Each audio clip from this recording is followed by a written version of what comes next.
Hello, welcome to Zappychats, an exclusive series with leaders in the industry. I am Ranjit, your host for the show. Today we have with us an inspiring personality, and I'm so excited to host him in Zappychats. Dr. Sanjeev Dixit, welcome to the show. We are happy to host you. Thank you for having me. So, what is your advice to organizations to create a sustainable, resilient, which is profitable and agile, as well as a futuristic organization? So all these terms which you use, Ranjit, is nothing but the part of the way of working or the culture of any organization. Whether you call agility, resilience, sustainable, futuristic, future ready, these are all element of the end objective or end purpose of any culture in the organization.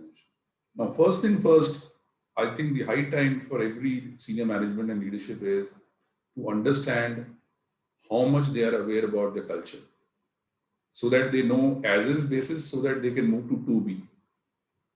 Okay. So use culture tools, culture survey tools, culture audit tools, and try to understand where you are today. Basis the insights, then you design, okay, if you want to be resilient, what resilient means to you? Let's have a deliberation in the board meeting rather than having those datas and presentations and charts to be reviewed. Let's have this very, very important and meaningful discussion because this will make you future ready. That what resilience means to us, what are the elements of resilience which we have and which we don't have. You need to articulate all the elements of resilience your organization has or need to have, right? For example, I was mentioning about, okay, are you a SOP driven company or you are very flexible in terms of adapting to any changes happening outside? And for that, you have to do things today. You cannot wait for another COVID to happen and then you learn from it. And that's a very, very hard way to learn, right? So these are the reality check for all the senior management and what we have been doing so far.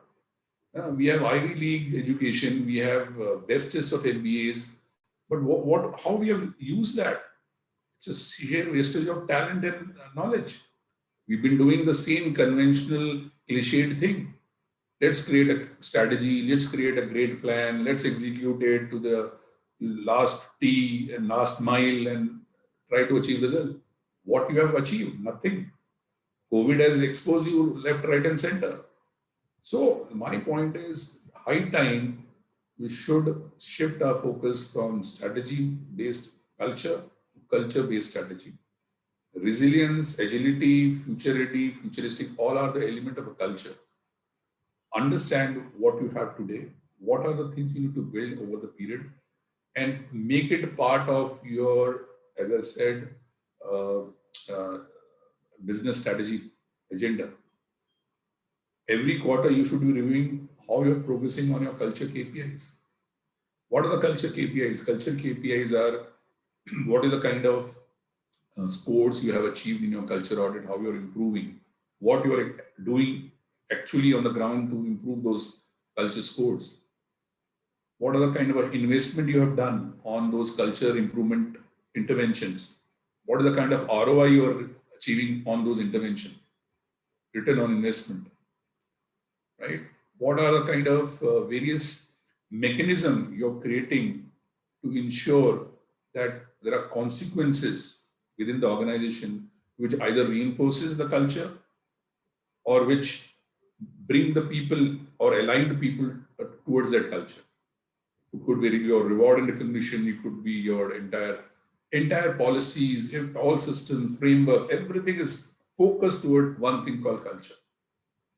And I can tell you with a lot of my experience and hands-on understanding of how organizations become good to great, with this kind of a rigorous focus by the senior management, there would be, I will say, stepwise improvement and I will say growth and progress towards achieving what kind of culture you want to create. It could be resilient, it could be agile, it could be, as I said, profitable, future ready, futuristic.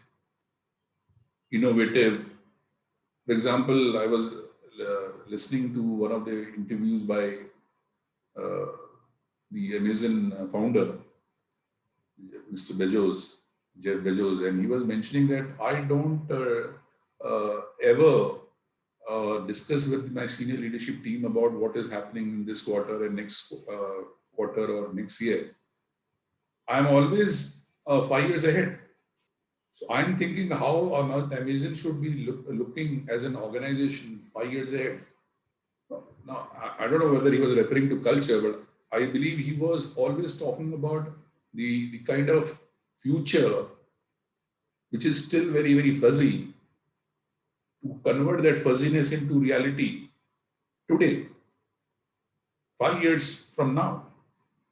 Now, the same approach, if we start following on culture, or any other leader start following on culture, okay, 5 years down the line, I anticipate these are some of the changes which will happen internally or externally. Looking at that, what kind of culture I need to start seeding in today? Because crop doesn't get ready in one day. Crop also take its own time to grow from a seed to a full-fledged, crop to give you the yield. But the seed has to sown today. The entire soil has to be plowed today. The weeds have to be taken out today. I'm giving you a very basic metaphor of farming. And building culture is almost like a farming. You have to keep plowing on the field to weed out all the bad practices, to weed out all the irrelevant way of working, and then bring the good soil upwards. That means bringing the good practices on the top, good talent on the top, good leadership on the top, and then start seeding the values of right behaviors, and then put the manure of the kind of good work environment and good work ecosystem. And that's how the culture is created.